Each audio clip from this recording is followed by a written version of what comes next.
सुप्रभात। हिंदी कक्षा में आपका हार्दिक स्वागत और अभिनंदन। प्यारे बच्चों, आज मैं डॉक्टर आशा आपके लिए व्याकरण का उपविषय लेकर उपस्थित हुई हूँ, जिसका शीर्षक है शब्द। शब्द को हम परीक्षा की दृष्टि से भी समझेंगे कि परीक्षा में किस प्रकार के महत्वपूर्ण प्रश्न आते हैं, शब्द क्या होते हैं, शब्द के भेद कितने होते हैं, कौन कौन से प्रकार के होते हैं और भेदों के भी उपभेद कौन से होते हैं। तो चलिए इसको हम विस्तार से समझना शुरू करते हैं। मैंने यहाँ पर लिखा शब्द। तो शब्द से क्या तात्पर्य होता है कि जब हम एक वर्ण होता है और वर्ण के साथ वर्ण मिला दिया जाता है। तो सबसे पहले जवाब वर्ण क्या होता है? भाषा की छोटी से छोटी इकाई जिसके टुकड़े नहीं किए जा सकते वो वर्ण कहलाता है। अब यदि भाषा की छोटी से छोटी इकाई लिख दी मैंने क, अब यदि इसके टुकड़े कर देते हैं हम, इसके से स्वर अलग कर देते हैं हम, तो यहाँ पर क क्या हो जाएगा? ये अपना अस्तित्व अधूरा छोड़ देगा। तो यहाँ पर भाषा की छोटी से छोटी इकाई जिसके टुकड़े नहीं किए जा सकते वो वर्ण कहलाती है। और यदि इसी वर्ण के साथ एक और वर्ण मिला दिया जाए, जैसे यहाँ पर मैंने लिखा कमल, तो यहाँ पर वर्ण बन गए तो शब्द बन गया हमारा कमल। तो वर्णों के सार्थक समूह को शब्द कहते हैं। और यही आप ध्यान रखना, वर्णों के सार्थक। तो जो शब्द होता है वो वर्णों का सार्थक मेल होता है। यहाँ पर सार्थक शब्द का प्रयोग क्यों किया मैंने? क्योंकि सार्थक यदि इसी वर्णों को हम उल्टा लिख देते हैं, अलग अलग रूप में लिख देंगे, तो वो कोई उसका अर्थ ही नहीं निकलेगा। तो यहाँ पर शब्द क्या हुआ? वर्णों के सार्थक मेल को शब्द कहते हैं और शब्दों का सार्थक मेल वाक्य बनता है। तो सबसे छोटे वाली जो सीढ़ी होती है वो होती है वर्ण। वर्ण के से मिलकर बना वर्ण शब्द बना और शब्दों के मेल से बना वाक्य। तो अब हम यहाँ पर, ये तो समझ में आ गया आपको कि शब्द क्या होता है। अब हम ये देखेंगे कि शब्द के भेद कितने प्रकार के होते हैं और उन भेदों के भी उपभेद क्या होते हैं और उन्हें हम कैसे समझ सकते हैं। तो सबसे पहले आता है हमारा स्रोत के आधार पर। स्रोत के आधार पर शब्द के कितने भेद होते हैं? तत्सम, तद्भव, देशज, विदेशज। स्रोत मतलब होता है उत्पत्ति, कि जो हमारे समक्ष जो शब्द उपस्थित हो रहा है, चाहे वो शब्दकोश में है या पुस्तक में है, हम जिस शब्द को पढ़ रहे हैं, जिस शब्द को देख रहे हैं, सुन रहे हैं, वो शब्द हमारा कहाँ से जन्म लिया है उस शब्द ने, उसके आधार पर शब्द के चार भेद होते हैं। कौन कौन से?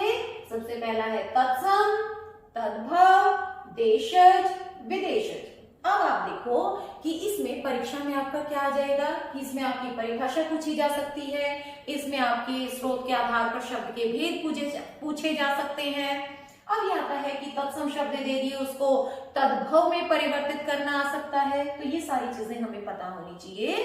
तो बच्चों ध्यान से सुनो, तत्सम शब्द क्या होता है कि संस्कृत भाषा के जो शब्द हिंदी भाषा में जो के त्यों प्रयोग किए जाते हैं, अर्थात उसमें किसी भी प्रकार का परिवर्तन नहीं होगा, कि जो के त्यों, कि जैसा शब्द है हम उसको उसी प्रकार से ही शब्द में या वाक्य में प्रयोग कर रहे हैं।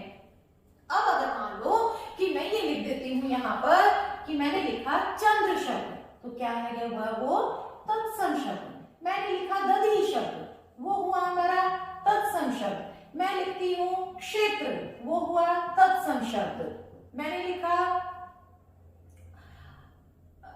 अक्षी, ये हुआ तत्सम शब्द। तो यहाँ पर जितने भी शब्द मैं लिखती जा रही हूँ वो संस्कृत भाषा के शब्द हैं और हिंदी भाषा में जो के त्यों प्रयोग किए जाते हैं वो तत्सम शब्द कहलाते हैं। अब यदि इसके अलावा मान लीजिए अग्नि लिख दिया या फिर आम्र लिख दिया, तो जितने भी जो शब्द हैं वो तत्सम शब्द है, लेकिन हिंदी भाषा में जो के त्यों प्रयोग किए जा रहे हैं। जैसे मैं ये कहूं कि चंद्रोदय हो गया है, कि चंद्र बड़ा अच्छा लग रहा है, या फिर क्षेत्र में घूम के आइए, या फिर अग्नि का प्रवाह, या कहें कि अग्नि तीव्र है।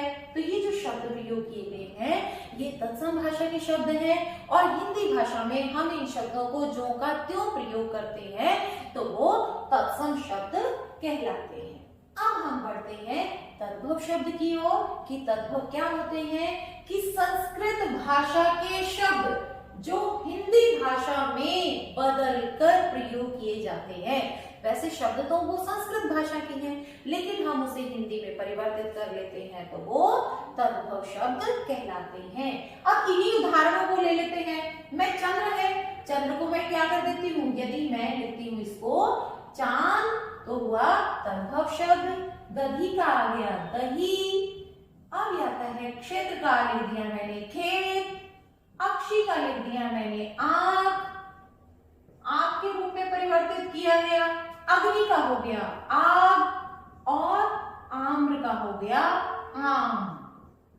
यदि मैं करती हूं कि आम्र पल्लव तो हो गया संस्कृत भाषा का शब्द, तो हो गया तत्सम शब्द।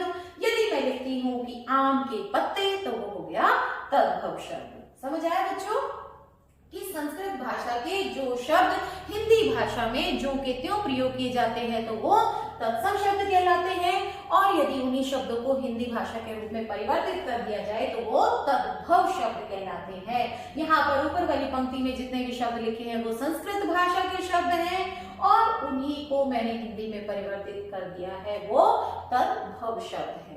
अब हम आगे बढ़ते हैं तीसरे उदाहरण की ओर। तीसरा उदाहरण क्या है हमारा, देशज। देश मतलब अपना देश या कोई भी देश। ज मतलब होता है जन्म लेना, कि ऐसे शब्द जो किसी देश में जन्मे हैं। देशज कि देश में जन्म लेने वाले शब्द वो देशज शब्द कहलाते हैं। तो बच्चों समझ में आया ना कि स्रोत के आधार पर शब्द के 4 भेद हैं। कौन कौन से, तत्सम, तद्भव, देशज और विदेशज। अब हम बढ़ते हैं अगला जो शब्द का हम भेद करेंगे उसका हम दूसरे भेद की ओर बढ़ते हैं। दूसरा है हमारा, अब हम करते हैं रचना के आधार पर शब्द का भेद। रचना के आधार पर शब्द के 3 भेद होते हैं, रूढ़, यौगिक और योग रूढ़। रूढ़ शब्द क्या होते हैं, जो किसी एक शब्द के लिए, जो किसी एक वस्तु के लिए शब्द जो है रूढ़ हो जाते हैं, वो रूढ़ हो जाते हैं। जैसे आप कक्षा में देखिए, आप नजर दौड़ाइए, जैसे मेज है या पुस्तक है या कलम है या खिड़की है, इतने आपको बहुत सारे, या पंखा है, ऐसे अलग अलग आपको शब्द यहाँ पर दिखाई दे रहे होंगे। यहाँ पर आपको वस्तुएं दिखाई दे रही होंगी। तो ये जो शब्द है, जैसे मैंने यहाँ पर क्या बोला कि पुस्तक आपने देखी, खिड़की आपने देखी, कलम आपने देखी, तो इन शब्दों के टुकड़े नहीं हो सकते। कि ऐसे शब्द जो किसी एक वस्तु के लिए रूढ़ हो गए हैं और जिनके टुकड़े करना संभव नहीं है, वो रूढ़ शब्द कहलाते हैं। अब आगे बढ़ते हैं हम यौगिक। यौगिक जैसा कि नाम से ही स्पष्ट है, यौगिक मतलब योग से, कि ऐसे शब्द जो 2 शब्दों के योग से बने हैं। जैसे एक उदाहरण लेती हूँ, अपना हम ले लेते हैं विद्यालय। तो यहाँ पर 2 शब्दों के मेल से बने हैं। कौन कौन से, एक तो है विद्या और दूसरा है आलय। तो यहाँ पर 2 शब्दों के मेल से बना है, लेकिन दोनों शब्दों का अर्थ अलग अलग है। विद्या मतलब क्या होता है, विद्या शिक्षा, और आलय मतलब एक ऐसा स्थान जहां पर शिक्षा ग्रहण की जाती है। अब जैसे रसोई घर ले लीजिए, ये भी 2 शब्दों के मेल से बना है। रसोई जमा में घर। रसोई का मतलब होता है कि जो खाना हम पकाते हैं, और घर मतलब स्थान, घर। तो एक ऐसा स्थान जहां पर रसोई पकाई जाती है, उस स्थान का नाम हमने रख दिया रसोई घर। तो समझ आया, यौगिक शब्द क्या होंगे, 2 शब्दों के मेल से बनते हैं और दोनों शब्दों के बाद ही उसका अर्थ निकलता है। अब आता है योग रूढ़। लेकिन ये देखो, अब यहाँ पर 2 हैं, योग और रूढ़। जो योग से तो बने हैं, लेकिन किसी के लिए वो रूढ़ हो गए हैं, किसी एक व्यक्ति विशेष के लिए वो शब्द प्रयोग किए जाते हैं। अब मान लो मैं यहाँ पर लिखती हूँ पीतांबर। तो पीतांबर क्या है, 2 शब्द हैं, इसमें हो गया पीत और दूसरा हो गया अंबर। यहाँ पर पीत का मतलब क्या होता है, पीला, और अंबर का मतलब क्या हुआ, वस्त्र। कि यहाँ पर हम पीले वस्त्र को तो नहीं कह रहे अंबर, लेकिन पीतांबर हम किसे कहेंगे कि जो पीत अंबर धारण करते हैं, अर्थात श्री कृष्ण के लिए शब्द रूढ़ हो गया है। यहाँ पर पीत है अंबर जिसके, अर्थात श्री कृष्ण। जैसे लंबोदर, लंबा है उदर जिसका, यहाँ भी लंबोदर लंबा और उदर, उदर मतलब होता है पेट, तो जिसका पेट लंबा है कौन है, श्री गणेश के लिए प्रयोग किया जाता है, गणेश जी के लिए। एक और शब्द है जैसे नीलकंठ, नील और कंठ, नील मतलब होता है नीला, कंठ मतलब गला, लेकिन यहाँ पर हम नीले गले को नहीं बता रहे हैं, वो योग से बना हुआ शब्द रूढ़ हो गया है किसके लिए, शिव के लिए, कि नीला है कंठ जिसका अर्थात शिव। तो ये समझ आया बच्चों, रचना के आधार पर शब्द के 3 भेद हैं, रूढ़, यौगिक और योग रूढ़। रूढ़ जो किसी एक व्यक्ति विशेष के लिए या वस्तु के लिए रूढ़ हो गए हैं, यौगिक जो योग से तो बने हैं लेकिन उन्हीं 2 शब्दों के योग से ही मिलता जुलता अर्थ वहां पर प्रकट कर रहे हैं, और योग रूढ़ जो योग से तो बने हैं लेकिन किसी के लिए वो रूढ़ हो गए हैं। अब इसका अगला भेद हम करते हैं व्याकरणिक प्रकार्य के आधार पर। ये वाला बहुत महत्वपूर्ण है क्योंकि आपकी परीक्षा में भी इस प्रकार से प्रश्न पूछा जाता है कि विकारी और अविकारी क्या होते हैं। इसके व्याकरणिक प्रकार्य के 2 भेद होते हैं, नंबर 1 हो गया विकारी और नंबर 2 हो गया अविकारी। विकारी क्या होते हैं कि जिनमें, विकार का अर्थ ही होता है परिवर्तन, कि जिनमें लिंग वचन काल की दृष्टि से परिवर्तन होता है वो विकारी शब्द कहलाते हैं, और जिनमें लिंग वचन काल की दृष्टि से परिवर्तन नहीं होता है वो अविकारी कहलाते हैं। ऐसा मतलब ये होता है बच्चों नहीं कि, और विकार का मतलब हो गया परिवर्तन, कि जिसमें परिवर्तन होता है, और परिवर्तन भी किसकी दृष्टि से, लिंग वचन काल की दृष्टि से जिसमें परिवर्तन होता है वो विकारी शब्द, और जिसमें परिवर्तन नहीं होता है वही लिंग वचन काल की दृष्टि से जिसमें परिवर्तन नहीं होता है वो अविकारी शब्द कहलाते हैं। अब विकारी शब्द हमारे कितने हो गए, संज्ञा है, सर्वनाम है, विशेषण है, क्रिया है। संज्ञा शब्द से आप सभी परिचित हैं कि संज्ञा शब्द कि किसी व्यक्ति वस्तु विशेष स्थान के नाम को, किसी व्यक्ति वस्तु स्थान के नाम को का बोध कराने वाले शब्दों को संज्ञा कहते हैं। संज्ञा के स्थान पर जो शब्द प्रयोग किए जाते हैं वो सर्वनाम, और संज्ञा और सर्वनाम की विशेषता बताने वाले शब्द विशेषण, और जिनसे क्रिया करने का भाव होता है, किसी भी काम को करने या होने का जहां पर भाव आता है वो क्रिया। ये वाले विषय बहुत विस्तार से समझाए जा सकते हैं, लेकिन हाँ यहाँ पर हम क्या कर रहे हैं, हम शब्द कर रहे हैं। तो शब्द के व्याकरणिक प्रकार्य के आधार पर भेद है 2, नंबर 1 है विकारी, नंबर 2 है अविकारी। अब विकारी हुए हमारे 4 संज्ञा, सर्वनाम, विशेषण और क्रिया। अविकारी भी हुए 4, कौन कौन से, क्रिया विशेषण, संबंध बोधक, समुच्चय बोधक, और अंत में है हमारा विस्मय आदि बोधक। कि क्रिया की विशेषता बताने वाले शब्द क्रिया विशेषण, संबंध, क्रिया के साथ संबंध बताने वाले शब्द संबंध बोधक, 2 शब्दों या वाक्यांश को जोड़ने का भाव कराने वाले शब्द समुच्चय बोधक, और दुख, शोक आदि घृणा के भाव को प्रकट करने वाले शब्द विस्मय आदि बोधक शब्द कहलाते हैं। अब आपके ये देखो बच्चों कि परीक्षा के संदर्भ में कैसे प्रश्न आएंगे। आपको बहुत सारे प्रश्न दे दिए जाएंगे, जैसे मान लो आपको पुस्तक दे दिया गया, आपको हम दे दिया गया, आपको ऊपर दे दिया गया, बाहर दे दिया, या फिर उफ दे दिया, या फिर और हम शब्द कौन से जोड़ सकते हैं, सुंदर दे दिया, या फिर एक नाचना शब्द दे दिया। आपको परीक्षा में ये शब्द दे दिए गए, मान लो कि ये यहाँ पर ये जो शब्द दिए गए हैं, आपको ये कहा जाएगा कि इसमें से विकारी और अविकारी शब्दों को अलग कीजिए। अब हमें ये देखना है कि हमारे सामने जो शब्द आया है वो कौन सा है, कि वो विकारी है या वो अविकारी है। विकारी शब्द कौन सा होगा, जो या तो संज्ञा होगा, या सर्वनाम होगा, या विशेषण होगा, या क्रिया विशेषण होगा, वो हमारा विकारी होगा। और अविकारी कौन सा होगा, जो या तो क्रिया विशेषण होगा, या संबंध बोधक होगा, या समुच्चय बोधक होगा, या विस्मय आदि बोधक। अब हम इसमें से एक एक शब्द को देखते हैं कि वो कौन सा शब्द है।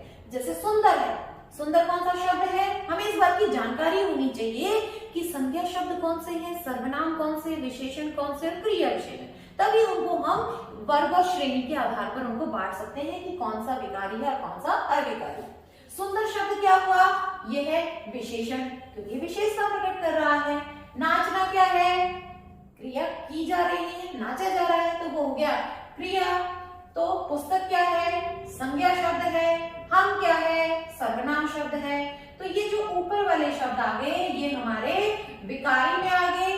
और ऊपर यहाँ पर स्थान का भाव कराता है क्रिया विशेषण, बाहर क्रिया विशेषण, उफ बेस में आदि बोधक। तो हम ये परीक्षा में लिखेंगे कि सुंदर, नाचना, पुस्तक और हम जो है वो विकारी शब्द है, ऊपर, बाहर और उफ जो शब्द है वो अविकारी शब्द है।